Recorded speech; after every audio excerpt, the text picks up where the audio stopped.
All right, Parshas Vayetzei, we have another interesting Zera Shimshon. So we have a discussion that's brought down in Masechtas Bava Basra between Yaakov and Rachel. So Rachel says, look, Yaakov, I've got an older sister, Leah. My father, Lavan, he's a trickster. He's not going to let you marry me, the younger sister, before my older sister. To which Yaakov Avinu says back, don't worry, I'm his brother in trickery. Meaning that he thinks he's going to trick me, I'm going to trick him. So this is what we're going to do. I'm going to give you some simanim, some signs that only you will know.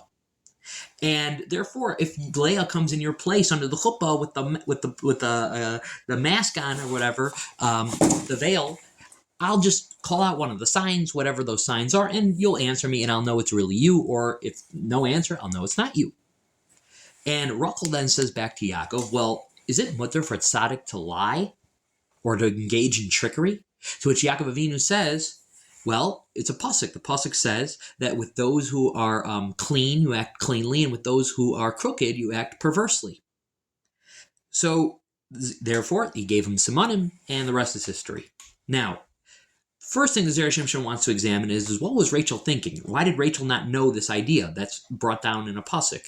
That even if you want to say, this is before that pasuk was even created, but the idea of the pasuk was there at that time, that with those who are pure, you act purely, and with those who are wicked, you act perversely.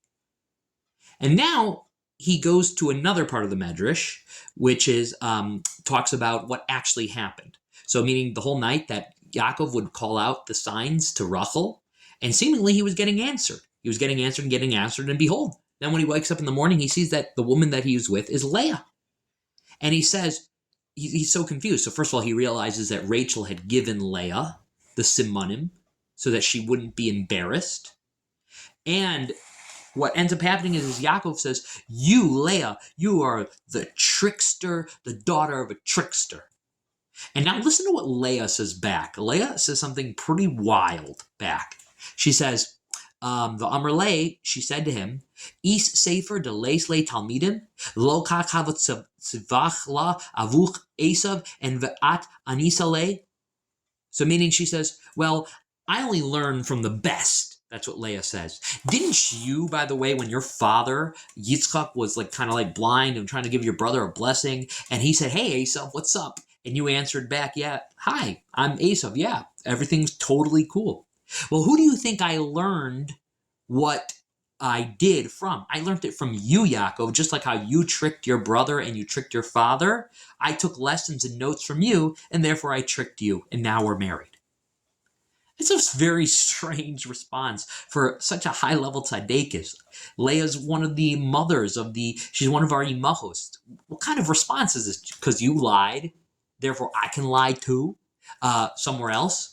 They're not even correlated to one another. What Yaakov Avinu wasn't even lying against her, so to speak. He's lying against Esav and stuff like that, So what's the correlation here? It makes Leah kind of seem kind of funny. So what he does is he quotes a Gemara in Brachos about Rav Huna, that he one time had 400 barrels of wine. And those 400 barrels of wine turned into vinegar. And the sages came up to him and they said to him, to try to explain to him why perhaps this happened, because it's a sign from the divine, right?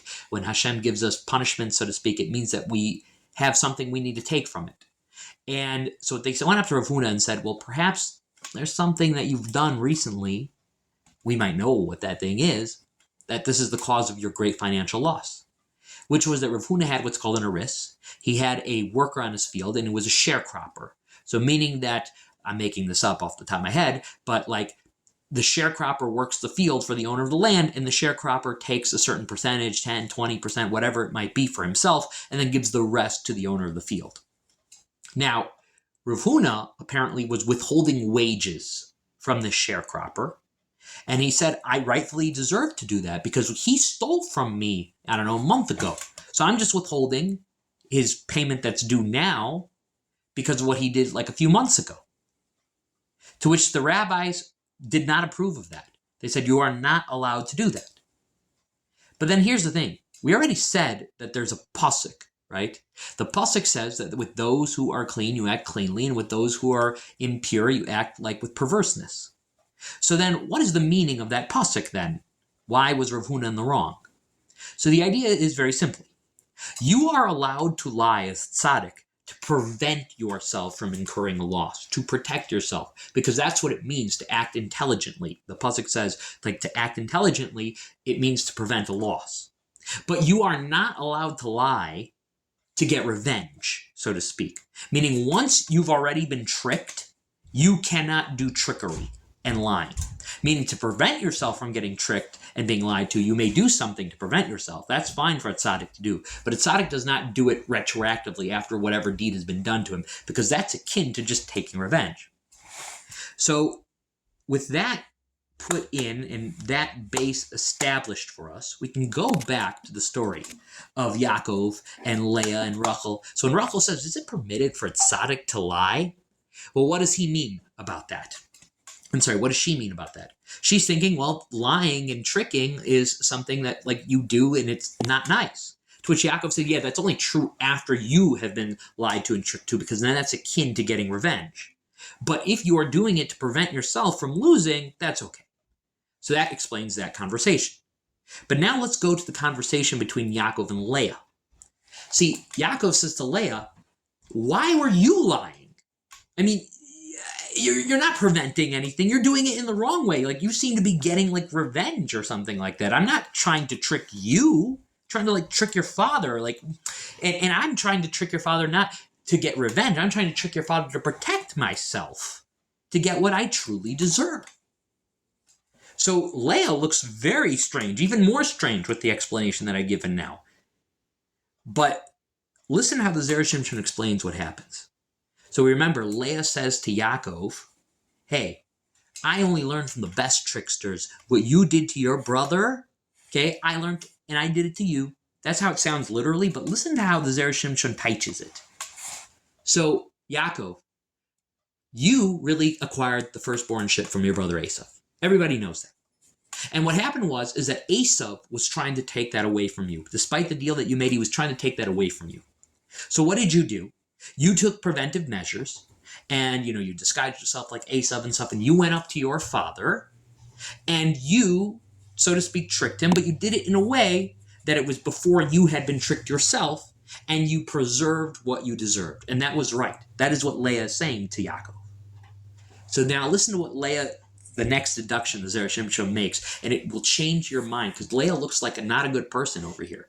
She looks like she's participating in some sort of charade that her father designed. But we'll see that she's actually a pure tzaddikus. And this is what she says. And because you did what you did to your father, Yaakov, that means that now you, in a way, are the Bechor. That you have the top seed, so to speak. And therefore, I am the oldest girl. And therefore, now you belong to me now that you're coming in the spot of Esau. Now you belong to me. And not only that, I am the oldest daughter. If anybody's going to get married first, independent of the previous idea I just said, it has to be me. So whether you look at it as that you're the Bechor, and so therefore I'm also the Bechorah, and we have to be together now, I belong to you, no longer to Esau, or just by the fact of me being the oldest sister, I deserve to get married first. So I took preventative measures, Leah says, just like you did. Just like you did by your father, you took preventative measures to not lose what's due to you. Leah says, you are due to me, so I'm going to take preventative measures, and I did what I had to do to preserve what I deserve, which is you. Meaning Leah was not acting out of revenge or spite or pettiness, which is how many people interpret the Medrash, okay? She was acting to preserve what truly belonged to her, which was the ability to marry Yaakov, whether it comes from the power of her being the older sister, the eldest sister, or whether it comes from the fact that Yaakov now has a Bechor, and maybe now I belong to him. So Leah was acting within the bounds, so we can see how beautifully, how everybody was trying to act according to halacha, but Hashem arranges it in the way so that the real emes and the real din comes about.